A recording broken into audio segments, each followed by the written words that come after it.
Hola, buenas noches, ¿cómo están? Hola, Victoria, ¿cómo estás? Bueno, la verdad, hoy es ya de puro desparche, de que realmente estoy escuchando el último disco de Life After Death, porque yo no sabía realmente que se están cumpliendo 35 años. Hola, Víctor, ¿cómo estás? ¿Cómo vas? Voy a estar hoy puro metalero. ¿Cómo van? Hola, Andrés. Hoy es noche de Iron Maiden, claramente. Hola, ¿cómo van? Estoy en puro momento de Life After Death. Hola, Pao, ¿cómo estás? Qué bueno verte por ahí. ¿Cómo vas? Yo no sabía que este disco, la verdad, está cumpliendo ahorita 35 años. Realmente yo, bueno, obviamente ya tengo mis años, pero en esa época yo me iba al centro a comprar LPs. Y en esa época, la verdad, lo más normal que tú hacías era que tú comprabas 3 LPs y te robabas un cuarto LP adicional. Es decir, realmente si tú ibas de metalero al centro, a Omni 19 y no te robabas un LP, no eras metalero. Es decir, tenías que hacerlo. Entonces, dentro de esos muchos LPs que yo vine a conseguir, a todo eso, estaba toda la colección de Iron Maiden, que yo en esa época yo la tenía en vinilo. Inclusive yo la tenía en cassette, que era algo, pues, los que ustedes les haya tocado, digamos, el tema del cassette, era una mierda porque tú tenías que coger un esfero y darle la vuelta a veces para llegar a poner la canción que querías. Mucho más si era un álbum doble, como era el caso del Life After Death del que vamos a hablar hoy. Um, no sé si ustedes qué tan fan sean de Iron Maiden, pero este de lejos es de los discos más asombrosos del rock en vivo. Realmente era... ¿Ustedes alcanzan a escuchar algo de lo que tengo de fondo? Si quieren entrar a la conversación, dale, pídanme acá espacio y vayamos hablando y todo esto. Esto es puro despacho. Bueno, este disco yo primero lo tuve en cassette, luego lo tuve en LP, lo tuve hasta en VHS, luego lo tuve fue en DVD, lo tuve en otras versiones, versiones dobles, versiones sencillas. Es decir, este disco, mierda, me lo sé absolutamente de memoria. Entonces, yo creo que es bueno como uno saber por qué realmente es un disco tan importante, no solamente para Iron Maiden, sino para lo que es el heavy metal en general. Porque sí, como dice Víctor, es uno de los mejores conciertos de Iron Maiden. Y la verdad es que este disco se empezó a grabar después del Power Slave, que era probablemente uno de los discos más estructurados del metal. Porque como ustedes saben, tiene Aces High, 2 Minutes to Midnight, Power Slave y sobre todo el Rime of the Ancient Mariner.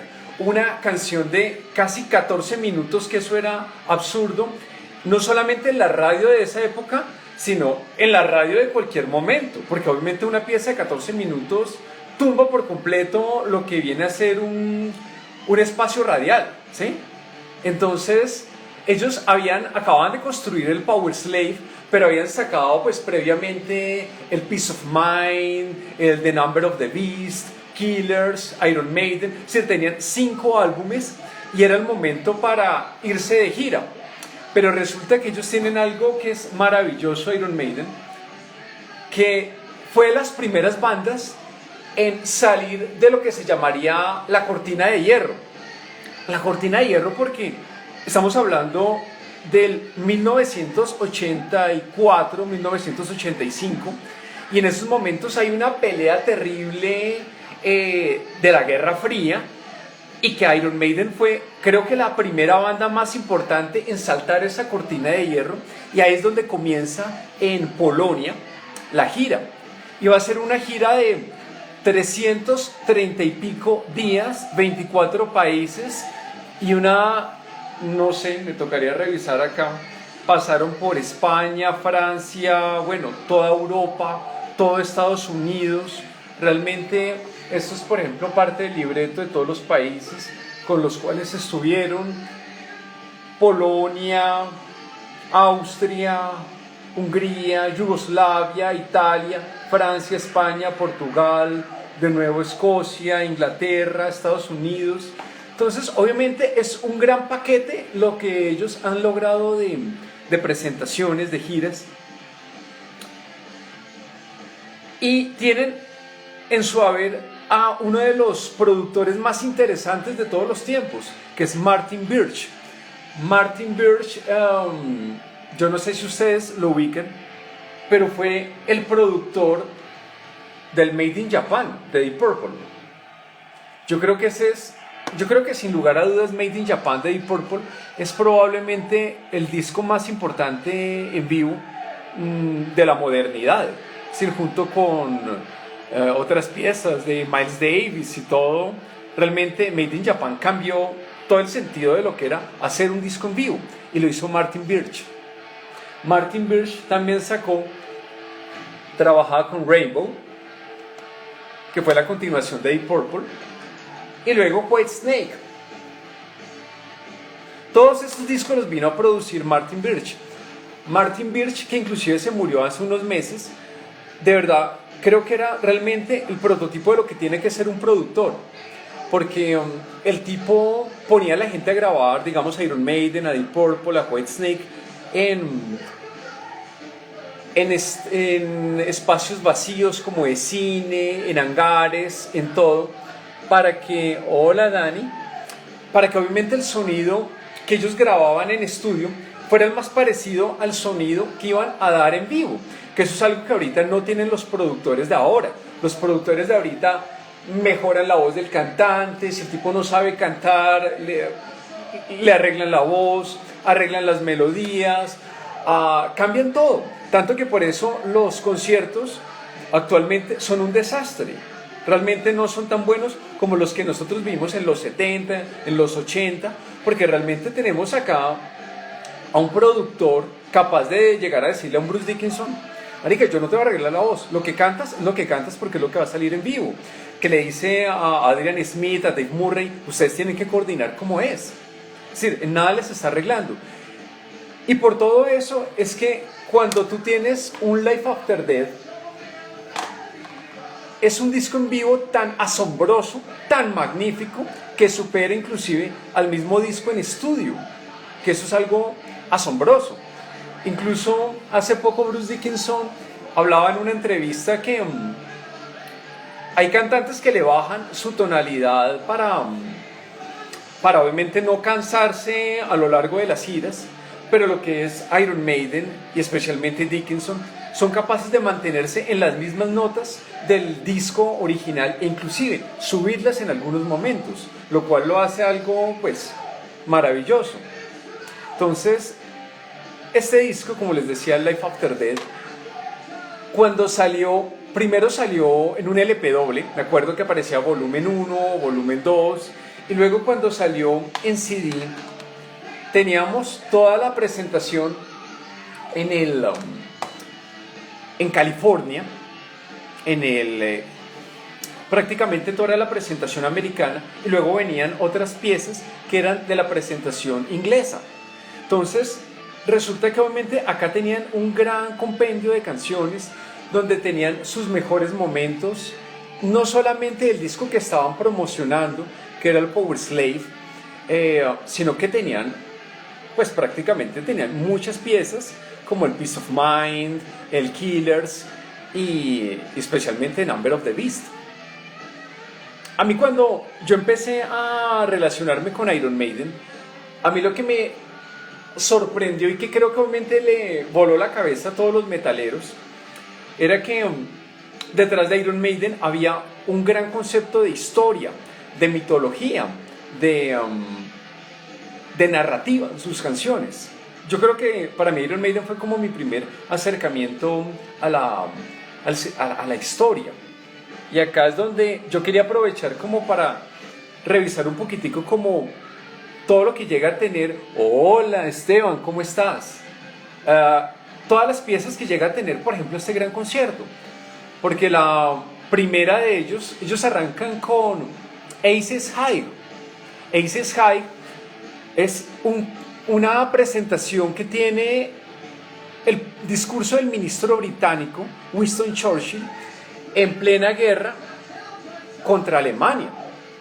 Realmente es algo fuera de serie de que se arranque un concierto con un texto que inclusive lo va a leer, que dice: iremos hasta el fin, pelearemos en Francia, pelearemos en los mares y océanos, pelearemos con creciente confianza y creciente fuerza en el aire, defenderemos nuestra isla, cualquiera sea el costo, pelearemos en las playas, pelearemos en las pistas de aterrizaje, pelearemos en el campo y las calles, pelearemos en las colinas y nunca nos rendiremos. Así arranca el concierto del Life After Death. Y cuando arranca ya la pieza de Aces High, creo que es una pieza que tiene una dinámica tremenda, porque es la historia, Aces High, de un aviador inglés luchando contra lo que es la armada alemana.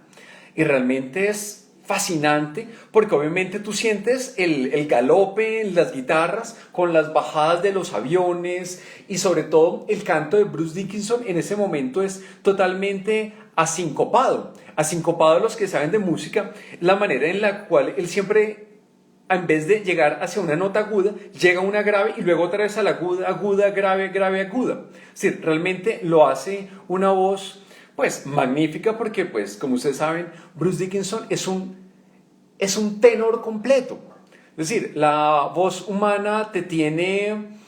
normalmente uno tiene 8 o 10 notas para cantar. Bruce Dickinson te tiene 32 notas. Realmente el tipo es un piano en esa voz. Entonces, realmente en una pieza como Aces High, el tipo lo saca totalmente. Acá les pongo un poquitico más.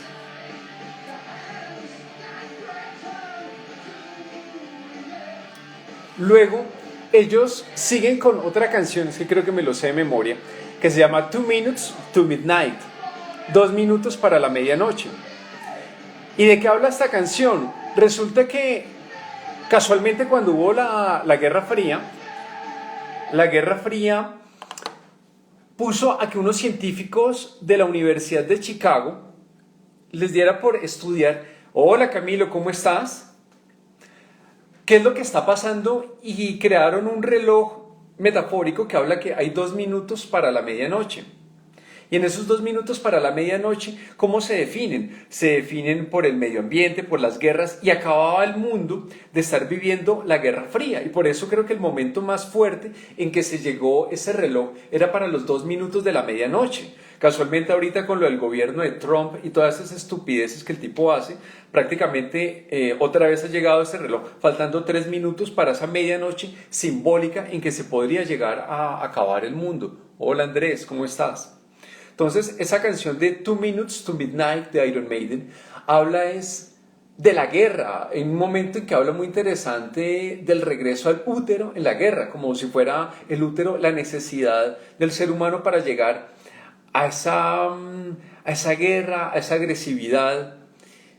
Y es algo que en ese momento creo que es una de las piezas fundamentales del Power Slave y de Iron Maiden. Hola Susana, ¿cómo estás?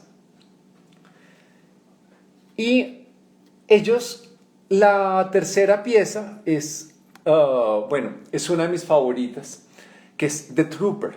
The Trooper es, sigamos acá con las momias de Iron Maiden. Yo digo que el Eddie es el Ken de los metaleros, entonces no hay nada que hacer, el carro del Ken, etc. Pero bueno, resulta que obviamente esta canción es maravillosa porque primero que todo cuenta un hecho real, que fue lo que es la guerra de Crimea, y está basado en un poema bellísimo que es La carga de la caballería ligera, que fue un poema de Lord Tennyson. Lord Tennyson en ese momento, al escribir sobre la pérdida de un destacamento inglés frente a los rusos, el tipo hablo de Lord Tennyson, crea esa perspectiva del soldado que está perdido ante las balas, ante los cosacos rusos, y está a punto de perder. De hecho, creo que es uno, digamos, esa guerra de Crimea tuvo un problema grandísimo. Ellos tenían que atacar a un destacamento ligero, resulta que atacaron al corazón del destacamento ruso.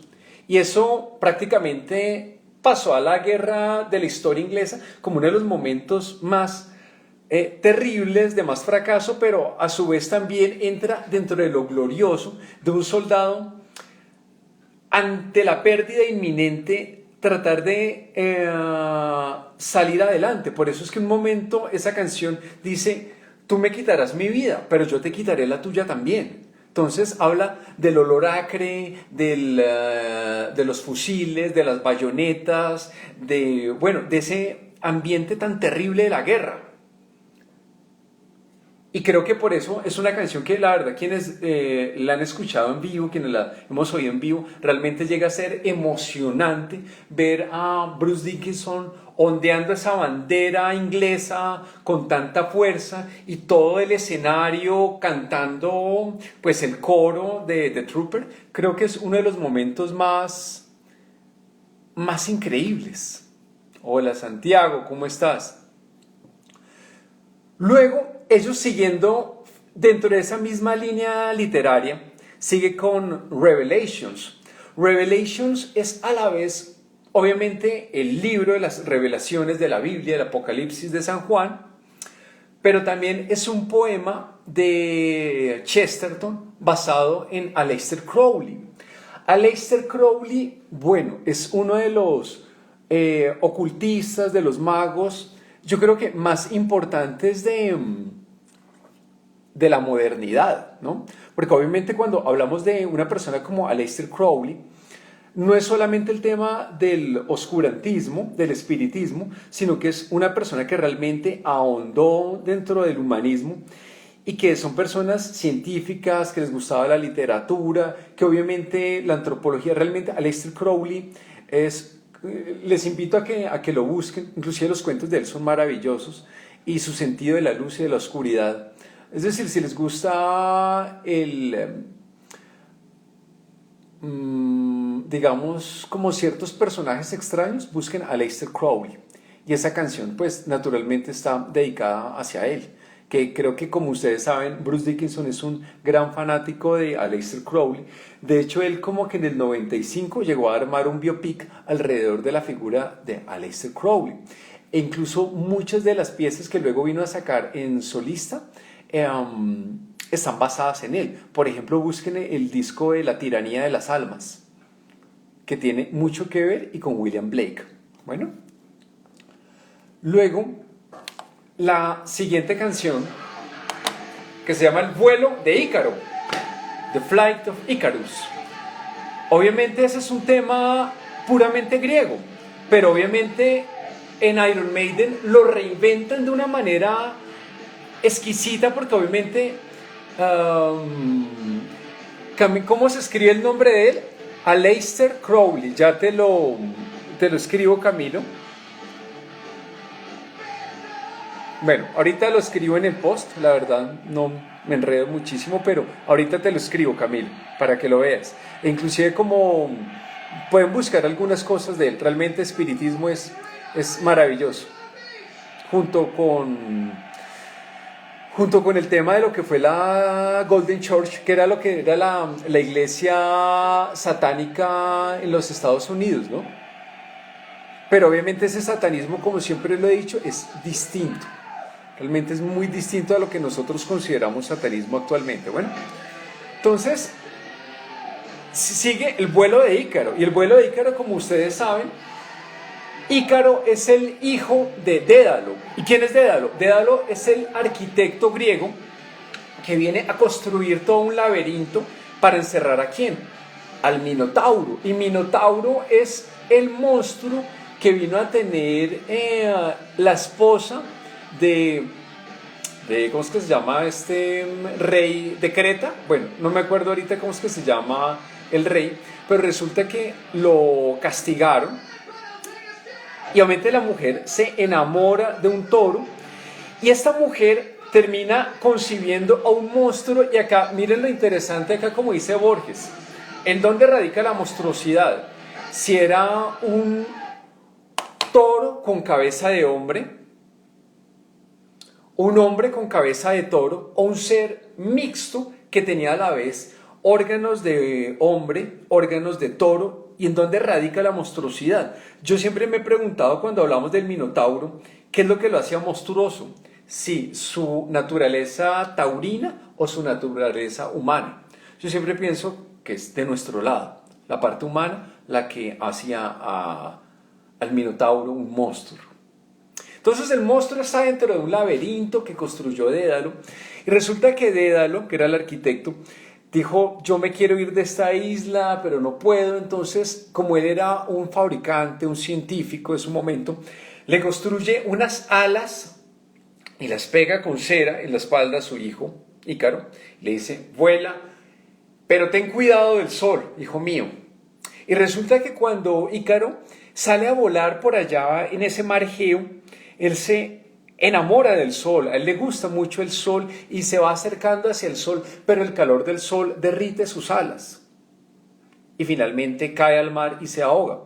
Acá obviamente los griegos llegan a decir que realmente la interpretación es el amor por la verdad que te hunde en el abismo, ¿no? Entonces acá, bueno, eso ya es una interpretación de los griegos, pero la canción de Flight of Icarus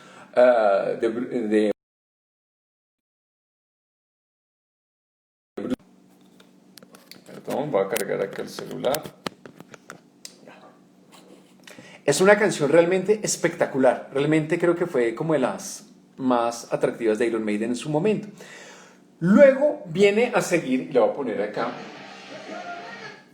la balada del viejo marinero.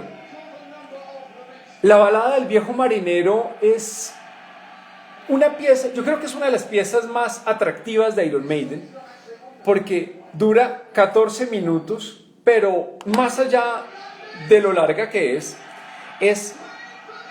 lo fascinante, lo épica, lo dramática, donde pueden resolver todo el drama de la balada del viejo marinero, que creo que era el poema más importante en su momento de la época victoriana. ¿De qué trata la balada del viejo marinero?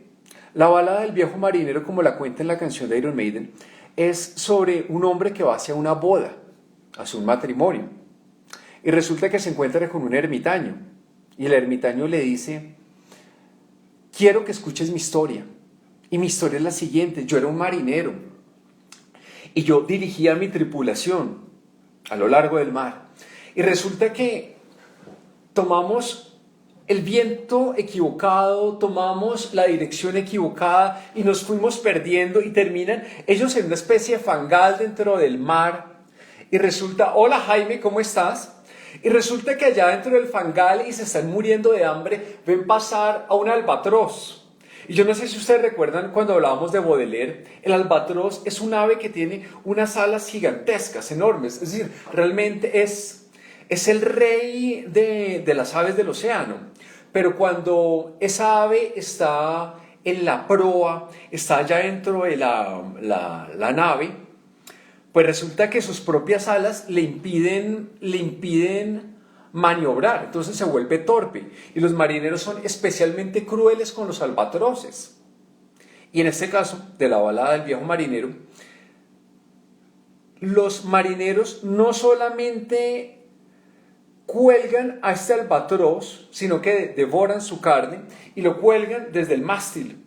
Y eso les trae una maldición terrible, porque realmente ya ellos han perdido su rumbo y van yendo de un lado hacia otro, y resulta que empiezan a pasar hambre, el escarbuto, la sed.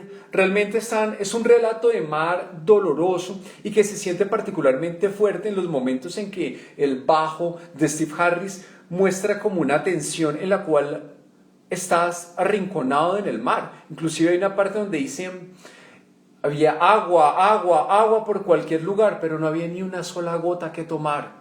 Realmente eso es un momento dramático, no solamente en el poema, sino en la canción, como la interpreta Dickinson.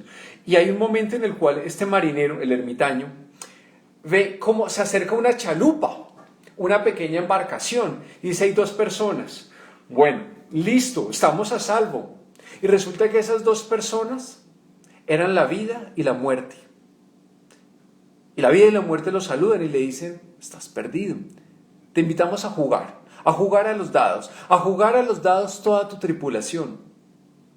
Y este hombre, no teniendo más alternativa, se juega a los dados su tripulación con tan mala suerte, con tan desgraciada suerte, que los pierde a todos. Y hay una parte en la cual en la canción él dice, 200 cuerpos me odiaban, 200 marineros me odiaban, me miraban y vi cómo 200 almas salían de esos cuerpos y se elevaban sobre el mar. Eso es brutal, realmente es brutal. Y en ese momento el ermitaño, el marinero, allá en el mar, el tipo siente una epifanía en la cual dice, mierda, perdí a toda mi tripulación, perdí a todos, y lo único que me queda es entender qué es lo que hago acá. Y empieza el tipo a tener como una epifanía y a comprender que realmente él tiene que amarse a sí mismo y amar a las criaturas del océano y amar a Dios. Y eso es un momento en el cual como que pareciera como que hay un perdón, hay un momento en el cual como que él se eleva sobre el abismo de la circunstancia de estar hecho un náufrago, de estar perdido en ese fango, en ese mar. Y el tipo ve como el albatros por fin cae del mástil, y al caer del mástil es cuando esa maldición se ha ido. Y al irse, vuelve otra vez el barco, andar, y cuando él ya está a punto de llegar a tierra firme, cuando ya está a punto de llegar a la aldea, se da cuenta que viene un barco, y en ese barco viene un sacerdote, hola Vane, ¿cómo estás? Y viene el hijo. Y es en ese momento donde va a sufrir su último gran castigo, su última gran desgracia, que es ver a su propio hijo, junto con el ermitaño, morir ahogados frente a él. Y en ese momento él ya deja de ser un marinero y va a asumir que va a ser un ermitaño de ahí en adelante, contando la palabra de Dios. Ese poema, que es bellísimo en inglés, es en inglés antiguo, es retomado por Iron Maiden, y la verdad yo creo que es el poema más conocido por los metaleros, la balada del viejo marinero. Es decir, realmente a uno Iron Maiden, a uno lo metió uno mucho en la literatura, muchísimo. Entonces, de hecho, yo conocí ese tema de la literatura inglesa fue por Iron Maiden.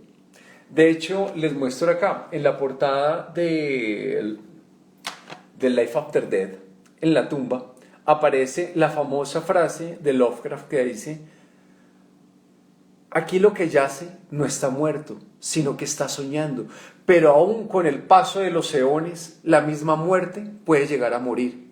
Que era como el epitafio, digamos, que tiene Cthulhu en el fondo de ese océano Pacífico, en donde yace siempre durmiendo en su cripta. Entonces eran cosas que uno empezaba como a relacionar, por ejemplo, con el arte.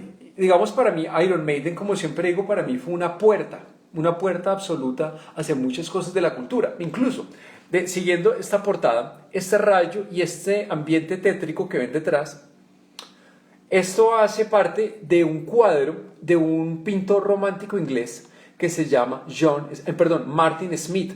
Y este cuadro, búsquenlo, se llama La destrucción de Sodoma y Gomorra. Hola Efraín, ¿cómo estás? Búsquenlo, es un cuadro muy lindo. La destrucción de Sodoma y Gomorra, por Martin Smith, pintor romántico inglés. Y luego, después de la balada del viejo marinero, seguía la pieza central del Power Slave, con su mismo nombre, que casualmente creo que fue una de las primeras piezas que compuso Bruce Dickinson solo dentro de Iron Maiden. Y creo que, yo creo que es de las mejores piezas que ha compuesto Dickinson, porque lo que trata es de un rey de Egipto que ha traicionado a todos los de su religión. Yo pienso que ese es como el comienzo de la fe monoteísta dentro de Egipto, que ese es el famoso Atón, con el cual hubo un momento del monoteísmo dentro de ese politeísmo allá en Egipto. y que obviamente él dice que él es encerrado en su propio sarcófago y que termina siendo un fantasma de sí mismo. Realmente esa canción a mí me priva, realmente es espectacular. Power Slave. Sin embargo, hay una referencia que hacen ellos en una entrevista que Power Slave, esclavo del poder, se refiere también al sentido que ellos tenían en ese momento de que no paraban de sacar disco, gira, disco, gira, disco, gira. Entonces se sentían esclavos de su propia rueda del éxito. Pero obviamente pues no me atrevo a decir si sea cierto o no como ellos lo enfocan. Y luego, voy a ponerlo acá, seguía, creo que la pieza más conocida de Iron Maiden, The Number of the Beast. The Number of the Beast, curiosamente, tuvo, pues como ustedes saben, ¿no? Creo que fue una de las piezas más condenadas dentro de la historia del rock, por ese género, por ese coro, hola Diego, donde habla de 666, The Number of the Beast. Y todo el mundo decía 666, el número de la bestia. Y pues de pronto ustedes no lo vivieron, pero en la época en que yo estaba en el colegio y la universidad, eso era una mierda porque realmente todo el mundo decía que Iron Maiden era de mensajes subliminales, que tú escuchabas a Iron Maiden y te volvías satánico, te metías en las drogas, te metías, bueno, en miles de huevonadas, que la verdad ninguna de esas naturalmente era cierta, ¿sí? Realmente Iron Maiden, como yo siempre he dicho, creo que es una de las bandas más fundamentadas del heavy metal. Y de hecho, The Number of the Beast está basado en un poema de Robert Burns. Robert Burns, a quienes les gusta de pronto la literatura de terror, lo que habla es de un aquelarre. No lo recuerdo bien realmente, digamos, la historieta si habla desde un irlandés o de un escocés, ¿sí? Pero el caso es que habla de un tipo que sale medio borracho de una taberna, imaginemos a un irlandés, y que cuando el tipo va en una mula, ¿no? Estamos hablando por ahí siglo XVIII, siglo XIX, y el tipo cuando está por llegar, se da cuenta que hay un aquelarre, que inclusive va a mirar, a ver, yo la otra vez miraba, no encuentro acá el poema, pero habla de que había una cantidad de brujas, y estaban celebrando un aquelarre con los huesos de un criminal, y habían también los huesos de unos recién nacidos que no habían sido bautizados. Mira que es algo muy curioso. Hola David, ¿cómo estás? Que en ese poema hacen una mención muy importante a los bebés cuando no han sido bautizados. Esto es algo muy de la Europa de esos momentos, sobre todo de la Europa alemana. Porque resulta que los niños cuando nacían, si no eran bautizados de forma inmediata, hola Flechmar, se creía de que ellos iban a ser vampiros. ¿Por qué? Porque obviamente en esa época de los aquelarres de Europa se creía muchísimo en la licantropía, en las brujas, en los muertos vivos. ¿Por qué? Porque había una cantidad de enfermedades como la epilepsia, en donde las personas, como ustedes saben, perdían como el sentido de, digamos, fallecían, ya no tenían pulso, pues, digamos, no mostraban ningún signo vital, y eran enterradas vivas. Y cuando las personas encontraban los cadáveres, porque en esa época, digamos, cuando de pronto cambiaban de cripta, se daban cuenta de que esa persona se había devorado la lengua, se había devorado los dedos, había tratado de rasguñar la tumba con tal de salir, y que obviamente que nos generaba la impresión como si fuera un vampiro.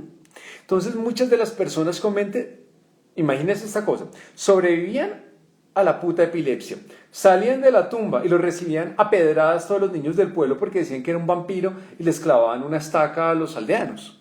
Es decir, qué mierda esa Europa de esos momentos, ¿no?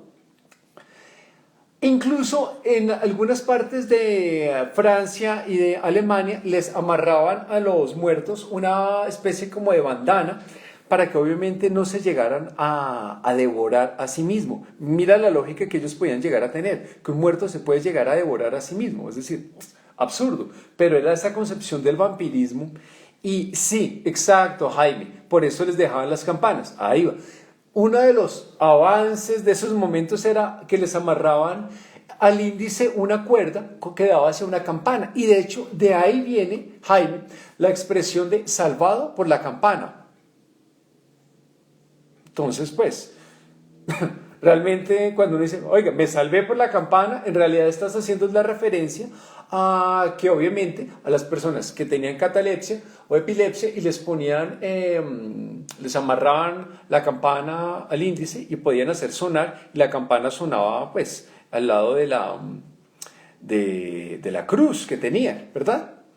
Entonces, ese aquelarre que se encuentra en el poema de Robert Burns es el que viene luego a leer Steve Harris, el bajista y líder de Iron Maiden. Y está bueno el cuento, Jaime.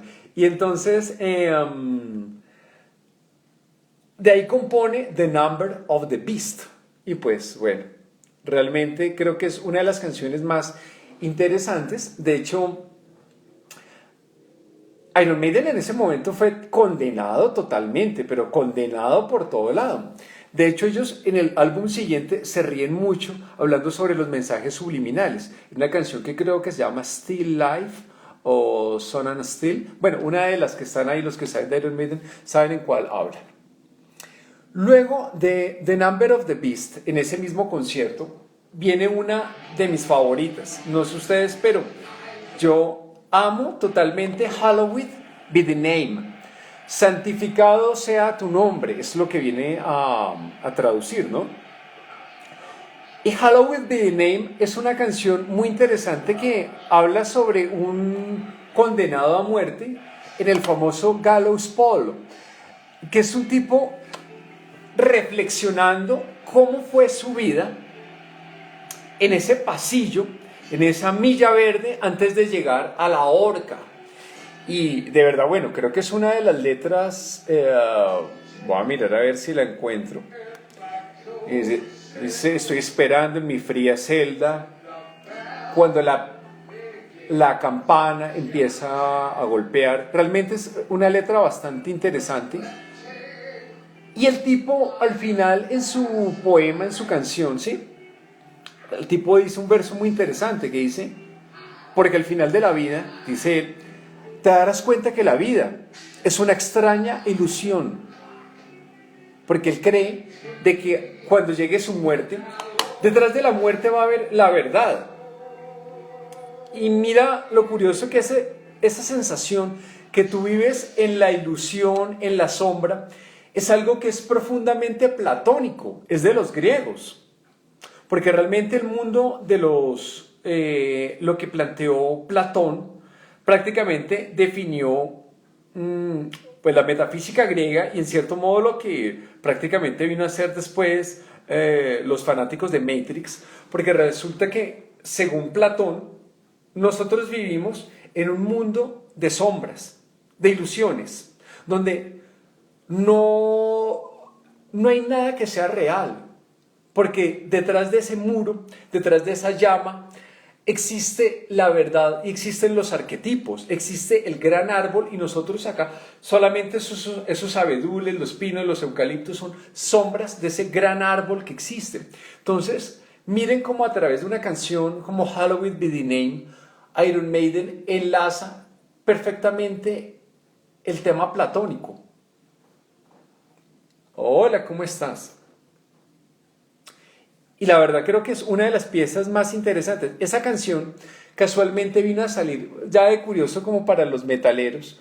En su momento no salió como sencillo. Era la canción con la que cerraban el número de la bestia. Pues era una canción de 8 minutos. Y casualmente vino a salir como sencillo en el año 93 cuando ya Bruce Dickinson había decidido comenzar su carrera en solista. Salió como sencillo del A Real Death One, donde estaban las canciones iniciales. Ya como para seguir, me quedan 3 canciones. Es el clásico Iron Maiden. Ellos, miren lo curioso, ellos sacaron una canción homónima de ellos en su álbum también homónimo, es decir, el single Iron Maiden del álbum Iron Maiden de la banda Iron Maiden, ¿sí? Porque era una manera de ellos de definirse. Curiosamente esta canción tiene una armonía y un ritmo muy punk, que era muy de la época, que aquí es lo curioso, porque realmente Iron Maiden, si un género detestaba, era el punk. Ellos siempre fueron heavy metal desde el comienzo.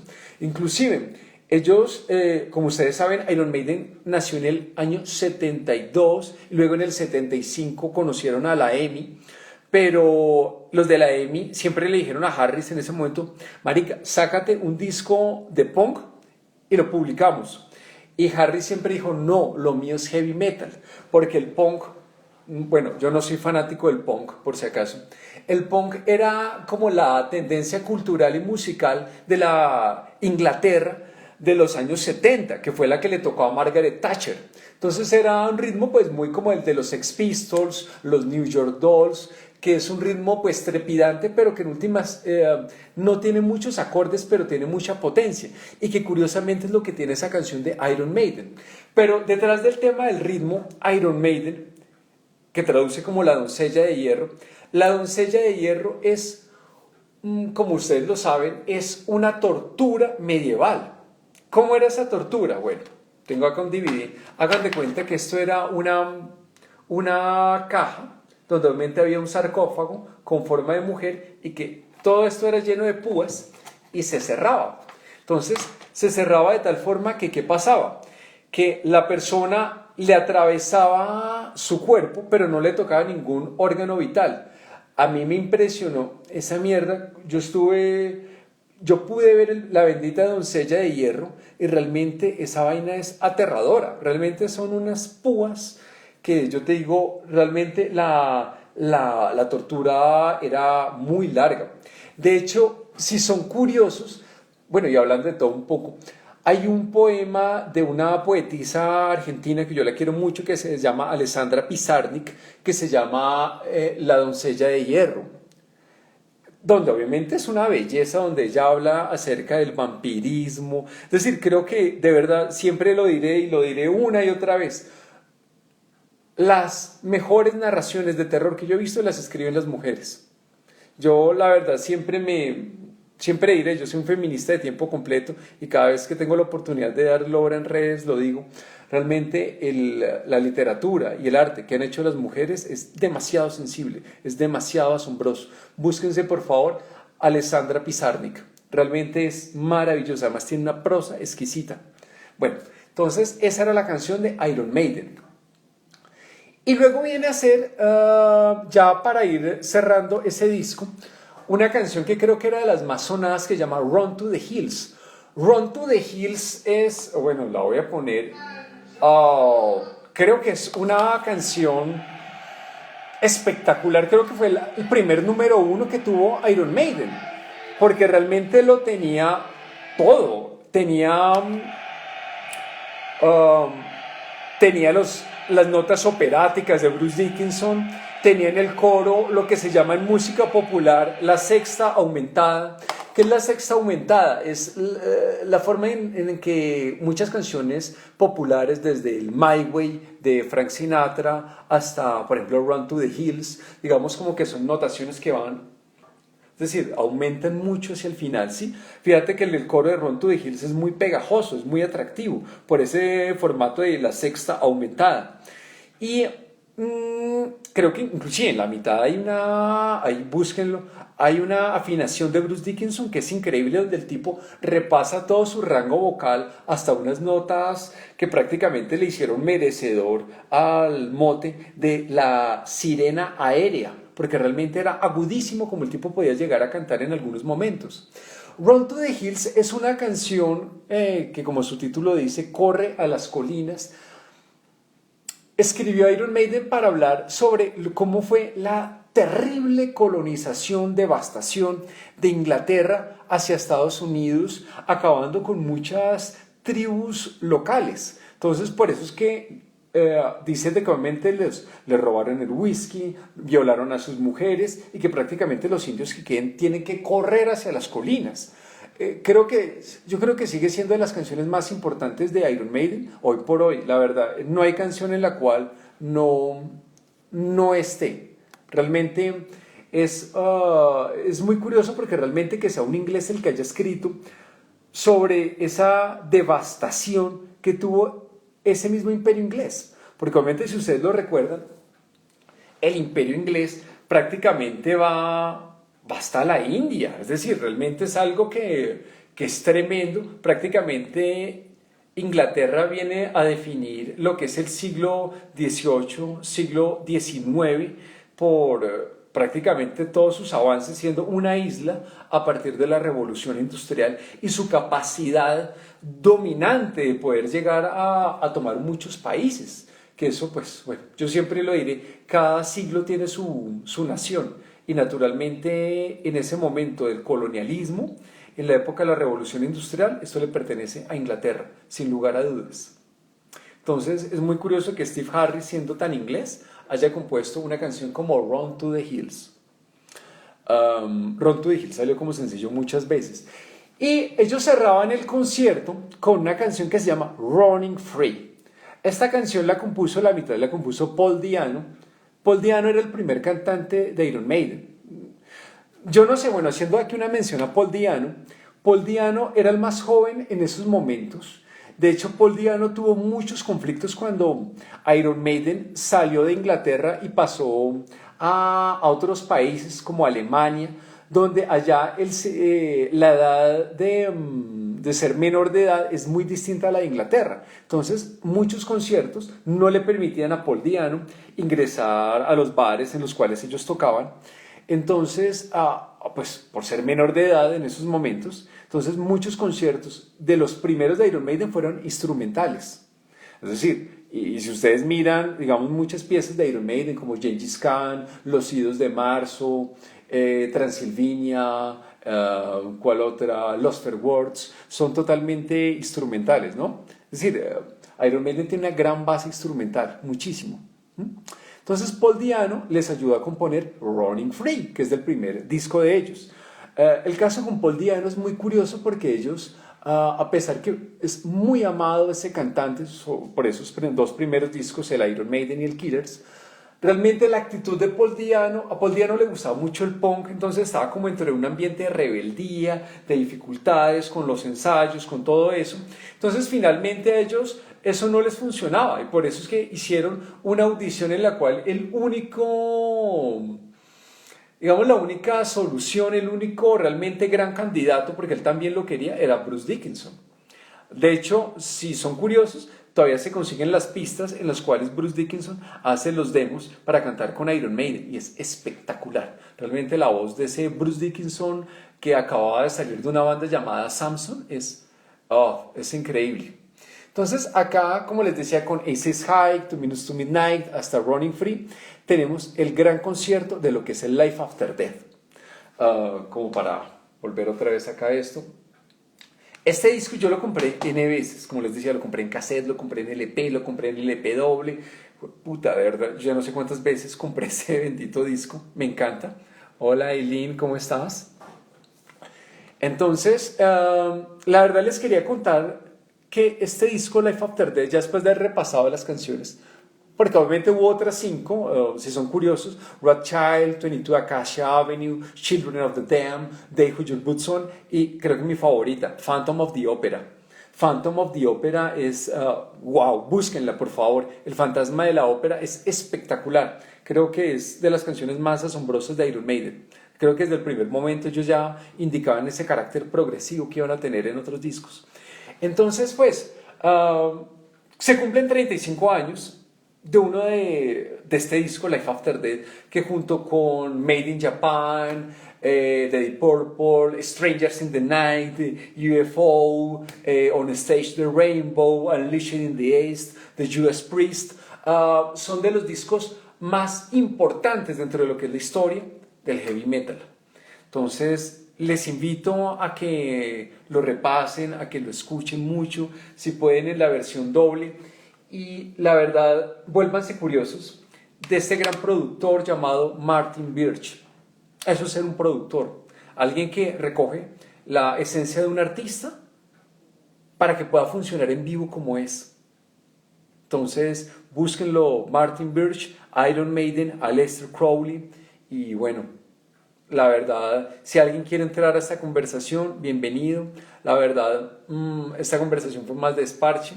Realmente, si de pronto quisieran que de pronto luego habláramos de algún disco, en especial del rock, del metal o del jazz, bienvenidos. De verdad, qué rico por haberme hecho compañía hoy. Me alegra mucho haberlos visto a todos. Mm, muchas gracias.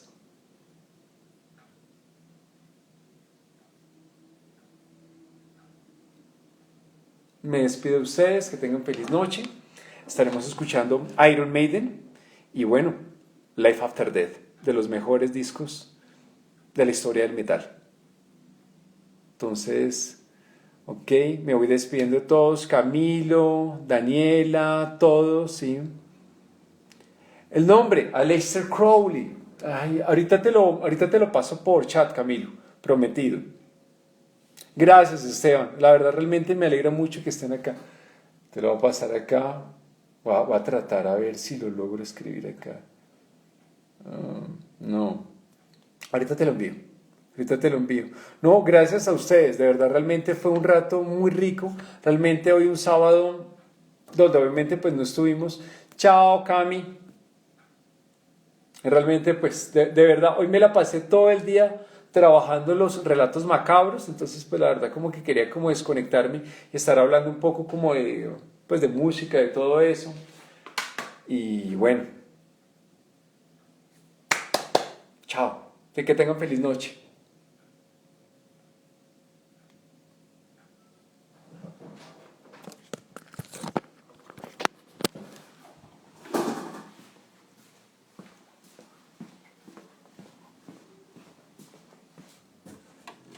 Ay, voy a escribir algo. Es que un especial de Pink Floyd.